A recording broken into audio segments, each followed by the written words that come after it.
ગોંડલની અંદર 2 દિવસ પહેલાં એક પાટીદાર સમાજના યુવાન ઉપર હુમલો કરવામાં આવ્યો।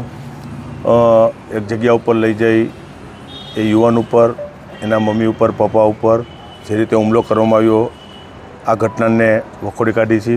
કારણ કે પાટીદાર સમાજનો યુવાન હોય કે કોઈ પણ સમાજનો એક નાનો એવો યુવાન આ રીતે જાહેરની અંદર બોલાવી અને મારવામાં આવે એ વ્યાજબી નથી। આ ઘટનાને વખોડી કાઢે છે। આજે અમે આગેવાનો સાથે અલ્પેશભાઈ ઢોલરિયા, ભરતભાઈ બોગરા, આજે અમે હોસ્પિટલ ખાતે અમે બધા આવ્યા છીએ।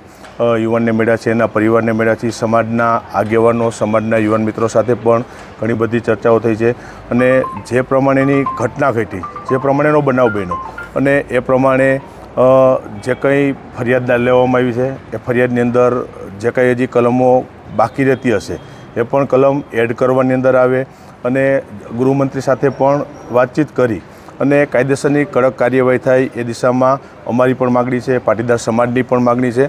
અને જે રીતે આખી ઘટના બની, કીધું કે કોઈપણ સમાજનો યુવાન હોય એ ઘટના ન બનવી જોઈએ। પાટીદાર સમાજનો યુવાન હતો અને નાની ઉંમરનો યુવાન હોય ને જે આવી ઘટના બની હોય અને એટલા માટે અમે આજે ગોંડલ હોસ્પિટલ ખાતે આવ્યા છીએ અને હું આ પાટીદાર સમાજ સમગ્ર યુવાન સાથે છે, હું પણ સમાજ સાથે છું ને યુવાન સાથે છું। ખાસ કરીને કાલ બંધનું એલાન આપ્યું છે, તેને લઈને શું કહેશો? અને પાટીદાર સમાજની જે માંગ છે કે જે જાહેરમાં સરઘસ કાઢવામાં આવે તેને લઈને શું કહેશો? કીધું કે જે સમાજના આગેવાન સાથે પણ અમે બેઠા હતા, સમાજના યુવાન મિત્રો ગોંડલના, એમની સાથે પણ ઘણી ચર્ચા થઈ છે અને એક આગળ ગૃહમંત્રીશ્રી સાથે વાત કરીને પણ જે સમાજની માગણી છે એ સ્વીકારવામાં આવે અને એ પ્રમાણે કાર્યવાહી થાય દિશામાં અમે આગળ પ્રયાસો કરશું।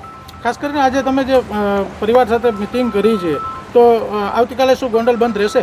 કીધું કે સમાજે બંધનું એલાન આપ્યું છે એટલે એ પ્રમાણે આગળ ચાલુ રહેશે અને કીધું કે આજે અમે સમાજના આગેવાનો સાથે પણ અમે મળ્યા છીએ। આ જે યુવાનને મારવામાં હતો યુવાનને પણ અમે મળ્યા છીએ, એના પરિવારને પણ મળ્યા છીએ। એટલે સ્વાભાવિક રીતે શું ઘટના ઘટી હતી, શું કેવી રીતે બનાવ બન્યો હતો આખું જાણ્યું છે ને એ પ્રમાણે કાર્યવાહી થાય એ પ્રમાણે પ્રયાસો કરશું।